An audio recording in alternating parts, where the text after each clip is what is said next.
Magandang araw po sa ating lahat at sa ating mga manonood. By the way po, magpakilala muna ako. I am Second Lieutenant Jamsid D. Sarip, 29 years old, pinanganak sa Bayang Lanao del Sur, pero ako ay lumaki sa Iligan City, Lanao del Sur. Ako po ay graduate ng dalawang kurso po. Ako po ay graduate ng Bachelor of Science in Mechanical Engineer at graduate din po ako ng Bachelor of Science in Civil Engineering. Ako rin po ay may license sa mechanical engineer, though sa civil engineer hindi ko pa po nakukuha yung lisensya ko sa civil engineer. Ako rin po ay nag-aral sa Mindanao State University, Marawi campus, or tinatawag na main campus, kasi kadalasan hindi alam ng iba yung main campus eh. Hindi alam ng iba yung Marawi. Akala ng iba wala sa Marawi yung main campus. So ini-emphasize ko na yung Marawi, yung MSU main campus ay nasa Marawi, which is also a product of many successful na mga professionals. So kwento ko na lang din yung buhay ko nung ba't ako naging nagsundalo. So nung bata pa ako, nasa isipan ko na rin talaga na gusto kong magsundalo. Kaya nung high school ako, sumali ako sa CAT o yung Citizenship Advancement Training. Naging officer ako naging aspirant ako hanggang sa naging officer ako nung high school ako. Kasi parang na-visualize ko yung kagandahan ng disiplina sa sarili. Kasi doon kahit high school pa lang ako, kasi yung mga parents ko, parang strict sila, disciplinarian. So parang na-adapt ko na rin yung thinking na gano'n. Kaya gusto kong nung time na yun, napaisip ako na gusto kong sumali sa CAT. So later time din, nung nag-college na ako, sumali ako sa ROTC, naging ROTC officer din ako nung first year college ako. Though ang nangyari kasi nung time na yun, yung parents ko, ayaw nila ako mag-proceed na sasabi ko, gusto kong magsundalo sa anak. Nag-take din ako ng PMA. Pumasa naman ako. Pero yun nga, ayaw nila na mag-proceed ako sa magsundalo kasi kami kasi as a Maranao, parang wala sa mindset namin na, kasi wala rin sundalo sa pamilya kasi namin eh. Gusto lang nila ako maging successful na professional, mag-proceed maging engineer. Yun lang yung gusto nila sa akin. So yun, sadly, hindi ko na tinuloy yung career yung path na yun. Hindi ko na tinuloy sa PMA, hindi na rin ako nagsundalo. Di na rin ko tinuloy yung ROTC ko na path, kaya nag-focus na lang ako sa studies ko nung time na yun, nung college.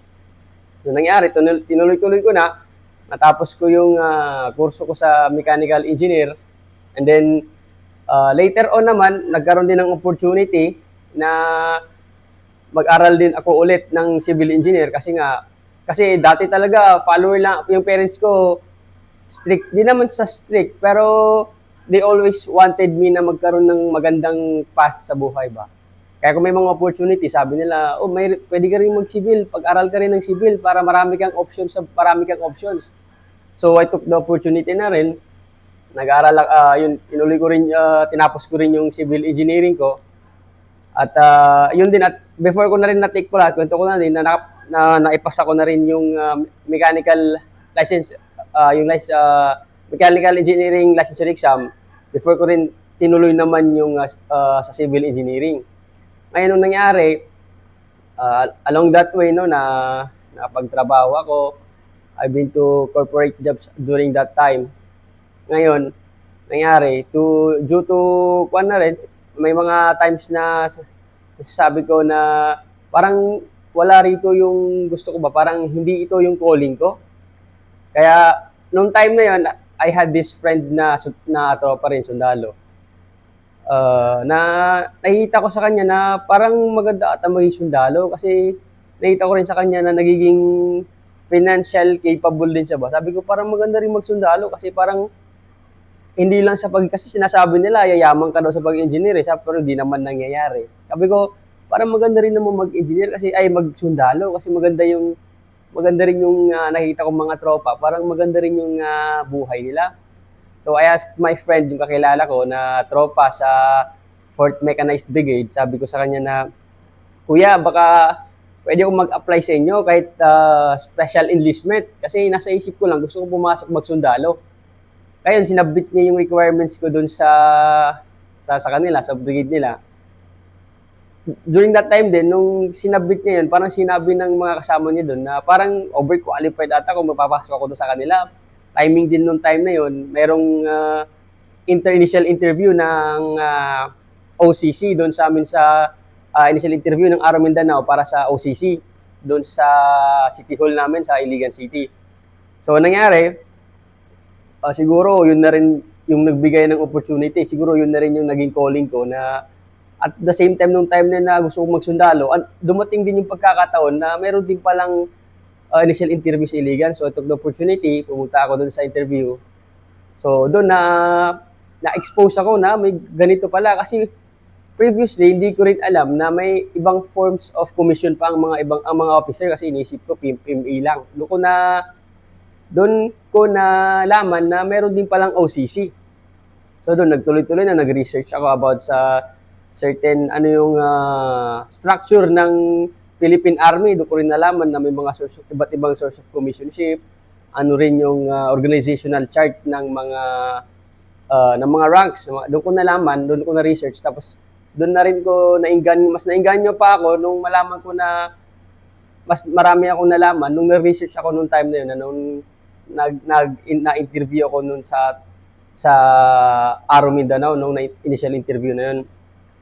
So pagkatapos nun, nagkaroon ako ng schedule, tsaka ko pa siya inamin sa parents ko kasi as I've said earlier na ayaw nila na magsundalo ako, yung parents ko, kasi gusto nila na yung path ko, yung maraming options kasi usually nasa mindset ng lalo na sa Pinoy na maganda yung career ng engineer, maganda yung buhay ng engineer. So ngayon nung sinabi ko sa kanila na gusto ko magsundalo, na-explain ko din sa kanila kasi nalaman ko na yung yung bago kong kalaman regarding sa OCC saka sa form of commissionship na yun. Doon na rin nila parang natanggap na rin nila na tinanggap na lang nila na parang maganda rin naman na yung papasukan ko. So pumayag na rin sila, sabi nila kung papasa ka man dyan, kung gusto mo talagang i-pursue yan, maganda rin yan, pursue mo na lang. So, nung time na rin na yun, ikinuwento ng parents ko sa mga families namin. Kasi, yung mga families din namin kasi, mga previous na mga MNLF dun sa area, sa probinsya namin, sa bayang Lumbatan, Lanao del Sur. So, nung mga kasagsagan din ng MNLF, MILF dun sa Lanao del Sur, mga relatives namin, mga parts din doon, marami din karamihan mga relatives namin nasawi rin. Pero on the other hand, hindi yung idea na hindi sila galit na dahil nagsundalo ako. Masaya sila na nagsundalo ako.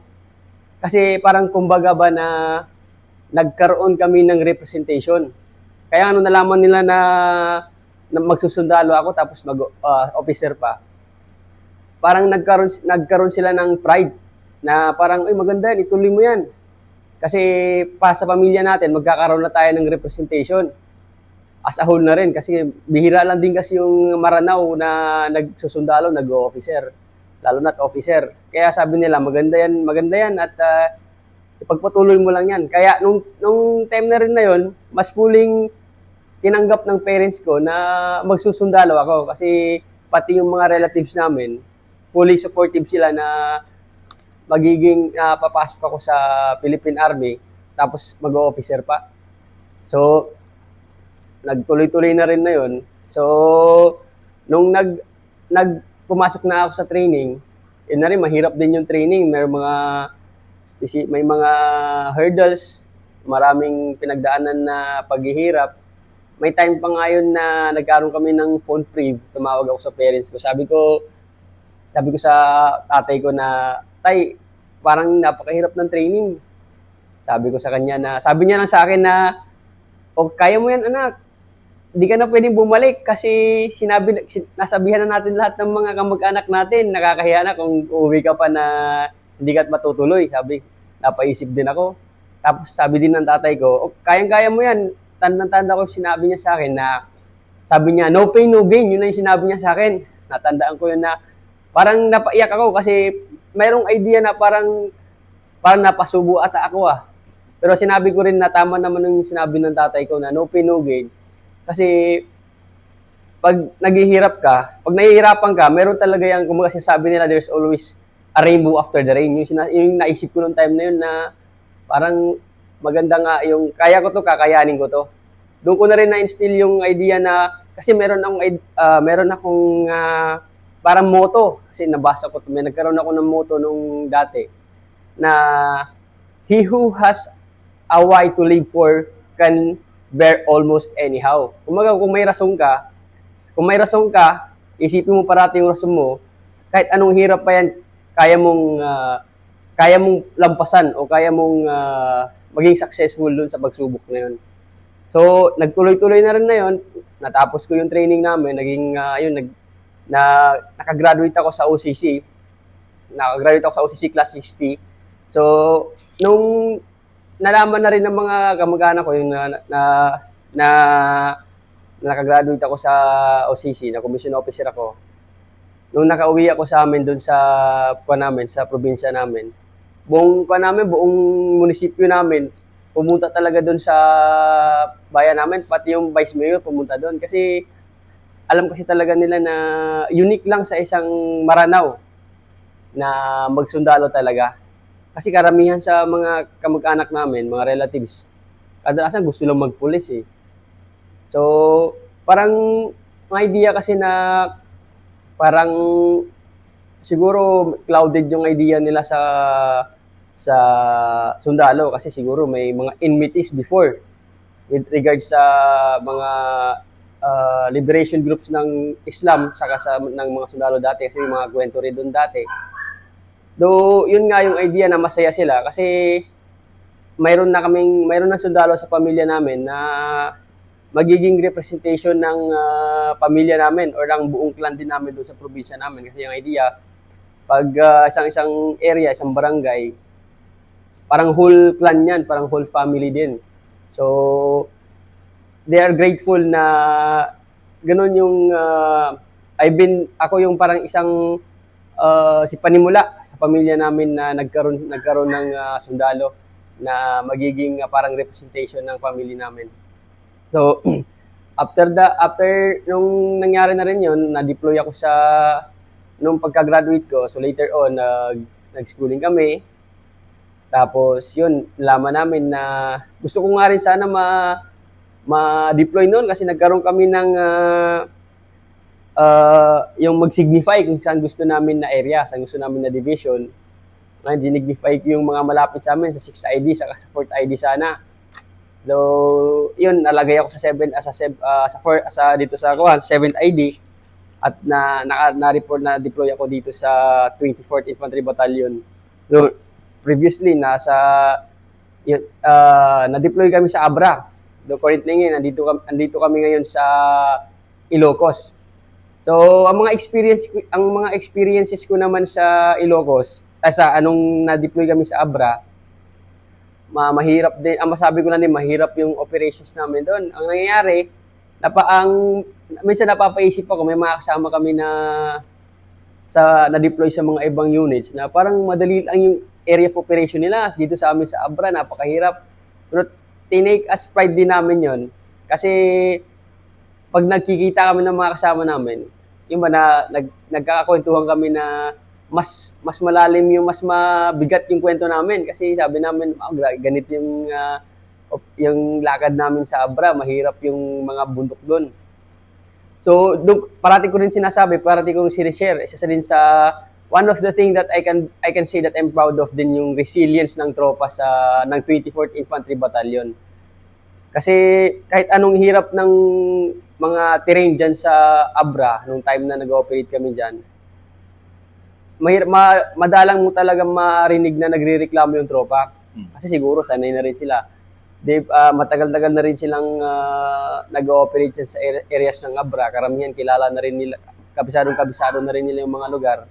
Kaya doon ako believe din talaga sa tropa, yung resilience nila na despite all the challenges ng terrain, kasama na rin din, may challenges din yung sa sa tubig, mga ganyan na challenges kasi iba talaga yung terrain sa Abra. Meron din isang circumstances na may pinapahit sa amin na target na 21 kilometers for just one day. Isa yun sa di ko rin makalimutan kasi during that time, meron doon positive na info na may tao doon sa specific target. Though yung current area namin, napakalayo namin doon sa area na yun, 21 kilometers, kailangan doon namin siyang kunin ng isang araw. Ay mahirap yung terrain nun. Yung mga ridge niya, baba, akyat yung mga ridge. Ngayon, nung time na rin, naka-harbor kami, pagka kinabukasan, gabi nung nalaman namin na pupuntahan namin yung target, kailangan namin mag-move ng maaga. No, nag-move kami ng 4 a.m. nung time na yun. Wala kaming tubig. Siguro yung dala namin tubig, kasi ako kadalasan nagdadala ako ng 5 liters na tubig. Kalahati lang yung tira doon sa tubig ng mga tubigan ko. So bumaba kami doon. Inassess naman namin yung area na dadaanan namin. Along the way, halfway, may dadaanan kami na ilog. Ngayon habang naglalakad kami, di namin gaanong sa kahirap ng terrain, hindi namin inabutan yung ilog para makapagkuha kami ng tubig. Tapos napakainit pa nun. Dumating kami nagtanghalian kami na wala na talagang tubig. Nag-ambag-ambagan na lang kami ng tubig para makapagsaing kami ng kanin. Nung pababa na kami doon sa may ilog talaga, matatanong mo na yung ilog pero parang napakalayo pa rin ng ilog. Ngayon, ang nangyari, dahil mga around gabi na rin na kasi yun gumabi na. So, nag-decide na kami na mag-settle muna. At dahil uhaw na yung tropa, pati yung dextrose na dala namin na yung sa medical kit namin, ininom namin, pinaghati-hatihan namin para lang mabasa yung lips namin para medyo mabawasan yung uhaw namin. So, pagkatapos nun, madaling araw, binaba namin ulit yung tubig, yung ilog. Doon na rin na nakainom na rin kami ng tubig, nakapag-refill. So, doon namin makikita ba na yung diskarte andun, pero yung resilience talaga ng tropa na despite nung challenges, kakayanin talaga yan na hindi sinasabi ng tropa na nagsasabi naman sila, sir, mahirap, pero gagawin pa rin yung trabaho. Ganun yung tropa, ganun yung sa 24th IB na kahit gaano kahirap, kakayanin yan na gagawin yan. Kasi parte ng trabaho yan, sinasabi na namin na sundalo kami, kaparte yan ng pagiging sundalo. So, parang yung resilience talaga, andun parati, kahit sa anong circumstances. May mga instances din na nag-ooperate kami, minsan 2 araw, wala na kami paubos yung tubig namin. Meron din mga times na madiskarte din yung tropa. Doon ko rin nalaman na yung mga buhuan ba tawag doon, na puputulin mo lang tapos pumapatak yung tubig. So yun na lang din yung ginagawa namin pang inom ng tubig tsaka pang luto. So marami rin ako mga natutunan doon, mga diskarte na discover ba na marami talagang mga diskarte ang tropa na magandang gawin sa pag kami ay nag-ooperate. So regarding naman sa parte din kasi ng tasking namin yung MCSST or commonly known din yung Community Service Program. So isa rin to sa parang mga bagay na masaya ako na nagsundalo ako kasi there are times na pag pupunta kami sa mga barangay, makikita mo talaga yung pag-welcome ng mga tao, lalo na dyan sa Abra. Kasi pag pumupunta kami doon, minsan, kasi there are times na pag naubusan na kami ng supply, na-advise kami na pumunta ng barangay, tapos magsi-CSP kami doon. So minsan, nadidili pa yung supply namin, so doon muna kami magbibili-bili sa barangay. So ang nangyayari minsan, bibili kami sa mga tindahan, yung mga civilian na rin yung lumalapit sa amin na nagbibigay ng bigas. Sabi ko, bayaran niya, bayaran. Pero yung mga civilian, hindi na sila nagpapabayad. Parang doon ko nakikita ba na parang masarap maging sundalo kasi yung mga civilian na tinutulungan mo, nagiging appreciative sila ba? Kumaga doon ko napapaisip na pag natulungan mo sila, doon mo parang nagkakaroon ka ng fulfillment ba? Na ay magandang maging sundalo kasi yung pag may mga matulungan ang tao, makikita mo talaga kagad, may return talaga kagad na mararamdaman mo talaga yung pagiging appreciative nila. na pag dumadaan kami doon, mang-invite sila na, uy, kape, kape. Kape kayo sir, ganun. Na para bang maganda sa pakiramdam na alam mo na yung mga tao doon ni welcome ka talaga doon sa kanila sa area nila. Tapos may mga areas din na pag yung mga tropa, kasi mga tropa ko matagal-tagal na rin sila sa mga area sa Abra. Yung parang pag dumating kami doon, parang kilalang-kilala na rin sila. Doon ko naramdaman ba na yung kasi mga tao doon talaga yung mahirap talaga sa buhay, yung parang doon lang din sila namuhay sa lugar na kasi mga liblib niyan. It takes hours, minsan days pa para makarating ka lang sa mga lugar na yon.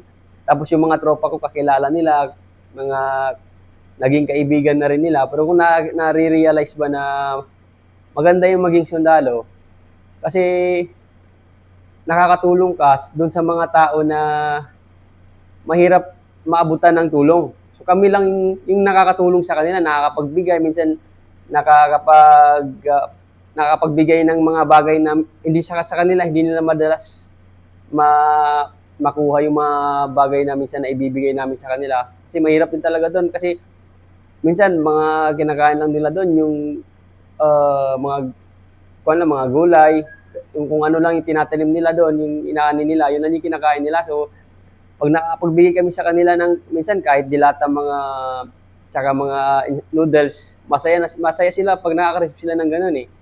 Kasi parang kumbaga ba na alam nila na may mga siguro naisip din nila siguro na yung gobyerno natin parang nakakarating na sa kanila. Kasi kahit nung sa mga areas na yun, maganda na rin nga sa mga areas na yun kasi nagkaroon na rin sila ng mga wifi. Yun din isa sa amin, sa tropa namin nagpapa-high moral kasi yung mga areas na yun, nagkaroon na sila ng wifi, meron na rin silang, saka meron na rin mga kuryente.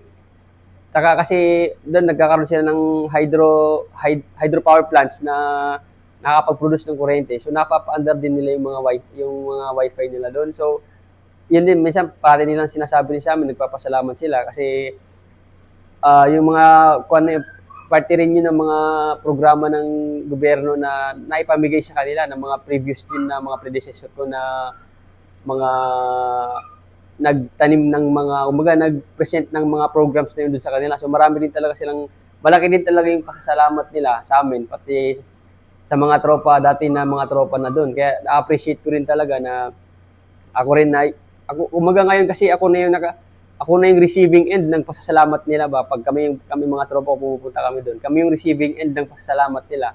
So na-appreciate ko talaga yung ako pagiging sundalo na nakakatulong kami sa mga far-flung areas, mga liblib na lugar, lalo na dyan sa Abra. Kasi may mga areas talaga na ang lalayo, it takes time talaga, kailangan lakarin kasi walang daan. Ginagawa pa lang yung mga daan doon. Kaya sabi ko, maganda na yung fulfillment pag pumupunta doon, kagad muna re-receive pag dumadaan kami doon, sir. Ganun, sir. Na anong sinasabi ng parents mo? Kasi siyempre, pangarap nila maging civil engineer ka talaga. Yet, ngayon ito pinili mo. And then Yes. malayo ka pa sa kanila. Yes, sir. Sa ngayon naman, sir, kasi kagaya ng sinabi ko kanina, sir, na natanggap naman na rin nila, sir. Parang kumaga masaya rin sila, sir, kasi nakapagbigay ako ng pride sa kanila, sir ba. Kasi isa akong commissioned officer sa Philippine Army. Ngayon, parang ang idea na, sir, na kasi yung gustong-gusto kasi ng mga relatives namin, sir, na nagsundalo ako, sir, yung sabi ko mga dati mga MNLF. Kaya parang sa kanila, sir, masaya rin sila, sir. Kumbaga, naging pride na rin nila kasi yung mga relatives namin, parang yung sa parents ko, parang masaya na rin sila kasi yung mga relatives namin, alam nila na supportive sa akin. Kaya yung parents ko, supportive na rin sa ginaging decision ko, sir. Saka isa rin naman, sir, sabi ko naman sa kanila, sir, nasa Corp Engineer naman ako, sir. So, still, kahit yung pampalubag loob ko na lang sa kanila, sir, sinasabi ko na yung profession ko naman nung naging engineer ako, at some point naman dito sa career ko sa engineer, hopefully na sana sabi ko sa kanila, mapapractice ko lang din naman yan, sabi ko sa kanila, yung profession ko, kasi nasa Corps of Engineer ako ng Philippine Army, sir. So, yun yung sinasabi ko sa kanila, pampalubag loob ko sa kanila, sir, para maintindihan nila yung kagustuhan ko rin na na pumasok sa Philippine Army, sir. Balikan nga natin yung mga relatives mo na MNLF at MILF kasi may peace process naman na tayo Yes, sir. with both, di ba? And yung nga, MNLF, ang ganda, MILF, ano pa, medyo improving pa yung setup. Pero yung sa kanila rin, ano, na alam nila na, uy, may relative kami na pumasok sa... Kasi maraming na-integrate Yes, sir. way Yes, sir. back 1997 pa. Pa-retire na nga yung iba. Yes, sir. Pero yung mga combatant talaga yon. Yes, sir. Mga combatant talaga, sir, kasi may mga nagkukwento rin sila sa akin ng mga relatives, direct relatives talaga namin na nasawi doon sa encounters. Kasi sumamatan talaga sila doon sa dati na, lalo na nung concert, yung sa nakalimutan ko lang kung anong kon yun, sir. Yung mga early 2000 na concert. Yung sa, Ako yun. Oh, Kami sir. yun nandun sa inyo na lumalaban noon. Sir. Yan yung mga nagkwento. Marami din talaga nasawi, sir. Dami, Pero dami. siguro, kasi kami sa Islam, sir, it's a part of our belief naman din, sir, na we will fight for our, sir, for what we think is right. Kaya ganun, sir. Pero ngayon naman, sir, na nagkakaroon naman na ng peace talks, kaya parang wala nang enmity, sir. Kasi alam naman na binibigay naman na ng gobyerno, sir, yung mga demands ng mga groups na yan, sir. So, kahit naman dun sa area namin, sir, naman din sila aggressive. Kumaga, existing pa rin yung mga groups nila doon, sir. Pero parang for formalities na lang, na andun lang sila sa area. Kasi andun lang yung pinapaglaban, is part of their belief, sir, na kailangan na as a Muslim, kailangan nilang ipaglaban yung kung magkaroon man ng disparities, sir, o magkaroon ng ulit ng enmity, doon sila ulit lalaban, sir. Pero ngayon, wala na talaga silang enmity, sir. Kasi alam naman na pinoprovide naman ng government yung mga demands nila, sir. Anong pagkakaiba ng isang educated Maranao katulad mo na, hindi, alam ko rin ng Iligan, kasi Iligan talagang, di ba? Yes, sir. Ganda nga ng Timuga, paborito ko yung yung lugar na yan. Yes, sir. Ano yung malaking change sa mindset din ng, ano muna tayo, Maranao mindset, na educated ka na, open ka, ikaw nga, open ka, Yes, nag-army ka di ba? Hindi Yes, na sir. yung dati na, ano. Ang masasabi ko sa ganun na concept, sir, na ano yung pinagkaibahan ng parang conservative na Maranao compared Ayun. sa akin, sir, na ako kasi lumaki akong Iligan City. Ang Iligan City, diverse kasi yung Iligan City, may mga Maranao, pero mostly mga Christians kasi yung nasa Iligan City. So I can probably say na hindi ako ganong conservative na Maranao. So akin siya yung pinakamalaking difference nun, sir. Pag yung mga conservative na Maranao, andun sa kanila yung in Maranao term, sir, na maratabat. Yung term na maratabat, sir, yun yung idea na pag may nagawa kang masama sa kanila, sir, kailangan talaga makabawi sila, sir. Yun yung parang mabigat na mindset ng mga conservative na Maranao. So, kumbaga, yung pagiging Muslim nila, sir, ini-implement talaga nila ng todo-todo, sir. Magkamali ka lang ng konti sa kanila, dapat makabawi rin sila. Yun yung isang idea talaga na na-instill. Hindi naman sa na-instill, yun yung parang naging kultura, sir, na maratabat na concept, sir, na kailangan talaga makabawi. Sa akin naman, sir, na kasi ako lumaki ako sa diversity, sa isang diverse na area sa Iligan City. Saka siguro, kuwan na rin, sir, dahil sa influence ng parents ko. Kasi ang parents ko, makakuan talaga sila, sir, yung di in-instill sa amin yung idea na maratabat. Na, kumbaga, parati silang mapagpasensya, parating mapagbigay, mapagpasensya. Tapos lumaki rin kami sa area ng Christian area. Kami yung nag-adjust, ako yung nag-adjust nung lumaki ako doon. So nangyari, parang kumbaga na along the way rin, naging educated ako. Parang kumbaga na-adapt ko yung idea na yung ganun na concept, yung maratabat, hindi kailangan dahil sa naging yun yung karanasan, yun yung pagiging kultura ng isang conservative Muslim. Hindi hindi siya dapat na yun yung gawin kong mentality ko. Kasi as an educated person, parang hindi matatapos yung gulo kung parating naka-implement yung maratabat. Yun din napansin ko sa province namin, mga previous, mga previous years, na parating nagkakaroon ng rido o yung clan war dahil dun sa maratabat. So yun, parati kong iniisip kasi hindi matatapos, hindi magiging progressive yung lungsod namin, umaga as a whole yung province ng Lanao del Sur. Kung naka-instill talaga yung maratabat na idea. Kasi ako, I've been living sa Iligan City na may diversity talaga.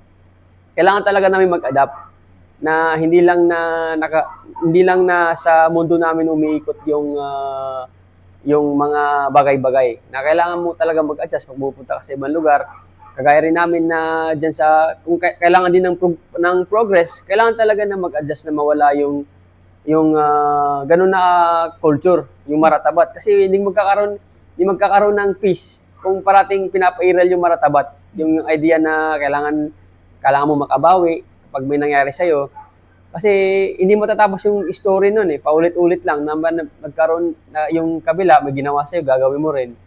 Magiging unending cycle. So, yun, maging mindset ko. Isa rin yung sana sa naging mindset ko na rin na naging sundalo ako, na maging isang voice, lalo na sa area namin, sa province namin, doon sa probinsya namin, na pagdating ng panahon, siguro if I will be in a certain position na rin, kasi ang kumukontrol lang din kasi sa mga tao doon, yung mga politics, mga politikong tao. Minsan sila rin kasi yung naglilid doon sa mga conflicts na yun, kaya hindi nagkakaroon ng progress.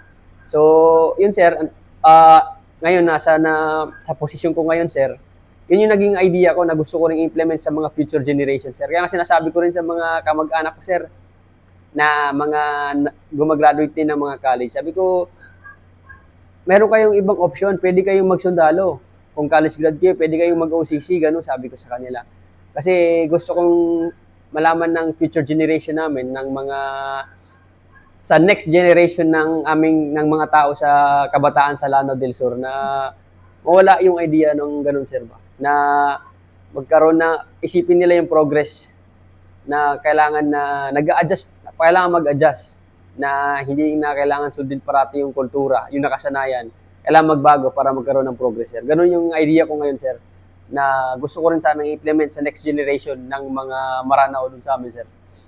Takes time. Yes sir, and yes good sir. luck. Dahil Yes, sir. alam ko napakalaking pagbabago although yung maratabat kasi is really part of the culture. Pero kung dahan-dahan ipaliwanag din at matanggap, like kasi ikaw, lumaki Yes, sa sir. Iligan, educated ka doon, iba yung understanding Yes, mo sir. ng mundo ba. So, good luck. Maraming salamat at sana mga manonood nito, sana mas lalo nyong na-appreciate ang Maranao culture and then yung motivation sa isang young officer, si Lieutenant Sarip, to serve our country. Maraming salamat. Yes sir. Thank you sir.